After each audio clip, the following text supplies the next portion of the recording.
A do të duhej të përshtatej ose të ndryshonte orari mësimor gjatë muajit të shenjtë të Ramazanit në shenjë respekti për mësimdhënësit dhe nxënësit që agjerojnë. Agjerimi është reflektimi i lidhjes së njeriut me Zotin, pasqyrimi i besimit dhe përkushtimit të tij. Në Kosovë, ku mbi 90% e popullsisë janë musliman, shumica e nxënësve dhe mësimdhënësve e mbajnë agjerimin në muajin e shenjtë të Ramazanit. Duke u nisur nga ky realitet shoqëror dhe kulturor, një përshtatje orarit mësimor nuk do të ishte privilegj, por shenjë vlerësimi dhe respekti për bindjen e tyre fetare dhe për identitetin e tyre personal. Nëse dikush thotë që kjo e ul cilësinë e mësimit, atëherë ju tregojmë që vendi me performancën më të mirë në PISA është Finlanda, shtet i cili e praktikon një diçka të tillë. Në shkolla e ka një orar fleksibel gjatë muajit të shenjtë Ramazanit, duke i respektuar të gjithë ata që agjerojnë. Kjo dëshmon se respektimi i besimit të dikujt dhe ruajtja e cilësisë së arsimit nuk e përjashtojnë njëra tjetrën. Ato mund të ecin së bashku,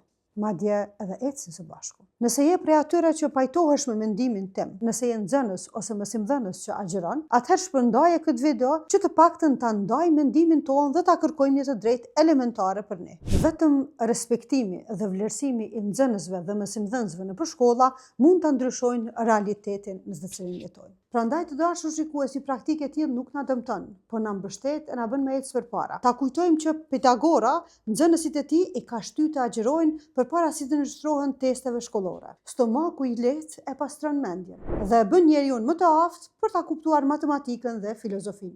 Agjerimi sipas Pitagorës shihej si disiplinë mendore dhe përqendrim. Prandaj, t'i ndjekim hapat e tij, ta ndryshojmë ose ta përshtatim një orar në muajin e shenjtë të Ramazanit për nxënësit dhe mësimdhënësit që agjerojnë.